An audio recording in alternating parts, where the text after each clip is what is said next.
What we have had to witness was clickbaiters, just looking for more money. I probably wasn't even their target. Their target was to make more money. And I was falsely accused of bearing a firearm, pointing a firearm at an aggressive content creator who came within personal distance. The only thing separating me and him was about maybe 3/4 of a meter and glass. I do not have a pistol license for a firearm. I do not carry a firearm, and I pointed no firearm at anybody. Amen. Once you speak good English, whether you're telling lies or telling the truth, it doesn't matter. People will fall for it. They will fall for your narratives. They will even clap for you, like in this situation. What kind of game is Pastor Paul playing?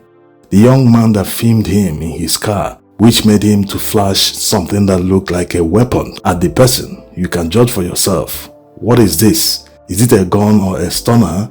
So the fact remains that this guy doesn't require any license or any authorization before filming in a public space. Yes, just like all these people filming Tinubu's convoy as he was departing Lagos, no one jumped down from the vehicle to harass them to tell them, hey, stop filming.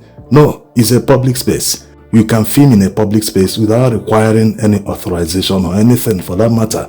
Unless you are filming the person's face, you're standing in his face and filming him, the person has a right to his own privacy. He can tell you, no, stop filming me. But if you're not filming him directly, you're just flashing the camera around, no one can stop you from filming, except it is not a public space. If it is not a public space, you don't have a right. You have to get authorization before filming in a space that is not public. You can't get into someone's home and start filming, no. The person won't allow you to start filming in his house. It's as simple as that. You can't walk into a factory or a company and start filming, no. You have to get permission before doing that.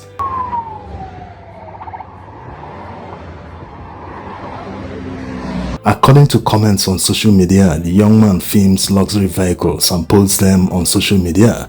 And judging from his point of view, you can see that there is no way to know who is inside the vehicle because the windows are tinted. Also, the vehicle is unmarked, no plate numbers front and back. Can you imagine a pastor driving an unmarked vehicle? So the pastor should have just driven by without even stopping, without making an issue out of it. The guy posed no threat whatsoever. He was not armed, he was only holding a camera, but he chose to make an issue out of it. He stopped, wound down his glass, and said something that sounded like a threat. You can see the way the guy reacted. He quickly apologized, started calling him boss, and he took a quick step backwards. You know, he was startled, so to speak. Boss. Sorry. So he didn't realize that something he does for fun, that someone would take it very seriously. And by now, you might be wondering why the pastor decided to talk about it in his church. The reason is because this guy posted the video on social media and it went viral because no one believed that a pastor could be armed with a gun and be driving around with it. He's now saying that it's not a gun, that it's not an arm. But when it went that viral, a lot of Nigerians started commenting, these pastors, they tell their followers to pray to God for protection while they move around in convoys and police protection. Now this one even has a gun that is pointing at people and threatening them. So a lot of comments against the pastor. That was why he quickly replied on social media. He posted something also on social media saying that he will talk about it in church. Now, immediately people read that his post, that he will talk about it on Sunday in his church. They started anxiously waiting to hear his own side of the story. You can see the way he painted the whole story. He's now saying that he is a victim, that he was hurt. How can anyone be hurt in this situation? Someone that was filming in public, and he stops to threaten the person to stop filming, and even going as far as referring to the person as an aggressive social media content creator. It doesn't make any sense. Is he looking for publicity or what? How can he just spin the whole story this way? He chose his words intentionally. He said that he didn't point any firearm at anyone. So what was it? What exactly was he holding? The way he waved his hand was like he wanted to react to something. So what exactly was that? This is the main missing information. He missed that opportunity. He should have presented exactly what he was holding in the car so that Nigerians can actually see, it wasn't a gun, or it's a stun gun, or it's a torch, anything at all that he was holding. Well, it wasn't a missed opportunity. All these are intentional. One thing is clear though, whatever he was holding, he didn't know that the camera would capture that. Yes, because if you look at how everything happened, maybe he really wanted to show the camera guy that it was him in the car. That was the reason he wound down his glass. Yes, because it doesn't make any sense. What's the essence of tinting your glasses? It's because you want that privacy. You don't want people to see who is driving by. And now he stopped the car, wound down the glasses, has revealed himself, this is me. I'm the one driving this Range Rover. This is exactly what is seen here.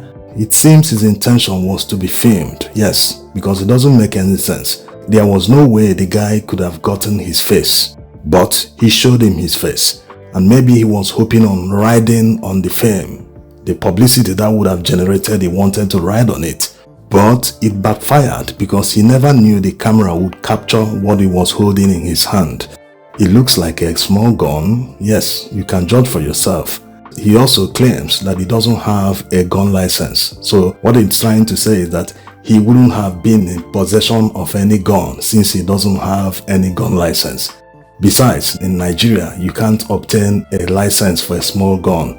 The police can only license shotguns that is used for hunting or maybe self-defense, but you have to keep it at home. You are not allowed to be moving around with it. So if it is true that this is a gun in his hand, in a car, driving around with it and even waving it, not directly pointing it at anyone, he can't legally obtain a license for this type of gun. Maybe the reason he's moving around with it freely is because he has a police escort. Driving around Nigeria with a police escort means that police cannot harass you or even stop you along the way.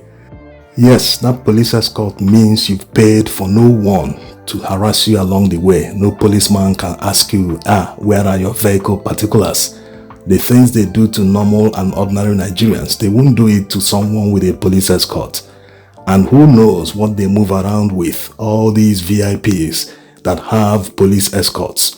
Who knows all the contraband and all the firearms in their vehicles, in their possession while they move around. Anyway, Pastor Paul is a leader. People in his position should live exemplary lives. He shouldn't be seen calling black white. It's so blatant, especially doing that at the pulpit. Yes, he makes a mockery of his position. Even going by his own narrative that people on social media do it for the money, that they don't care the authenticity of what they are filming or doing. They just want to post it and make money. Yes, the young man films for a living. He posts videos on social media for a living. So he wasn't there to attack Pastor Paul or cause any harm to him. He was just there doing his thing. Now, turning around the story that he is now the victim of the guy, referring to the guy as an aggressive social media content creator. If you have to judge who is aggressive between the two of them, it's obvious Pastor Paul is aggressive. Remember the other time when he hit and broke the windows of a public bus? The windows shattered and hurt many people inside the bus simply because the bus driver overtook him or something that happened in traffic and he couldn't control his anger. He had to step down from the vehicle and hit the windows of the vehicle. So it seems he has a temperament problem and obviously he needs to deal with it. Thanks for watching. And it's at fault. People are bleeding. He didn't even care about those that are bleeding. He just drove off. Pastor.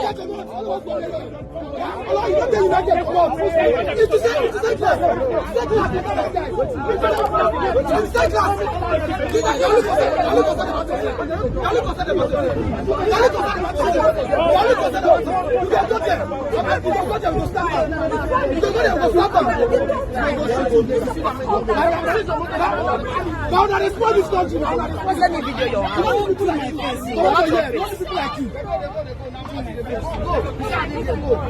Where the driver dey? will push you now. Your motor will see you must go to police station. Okay, let us see now.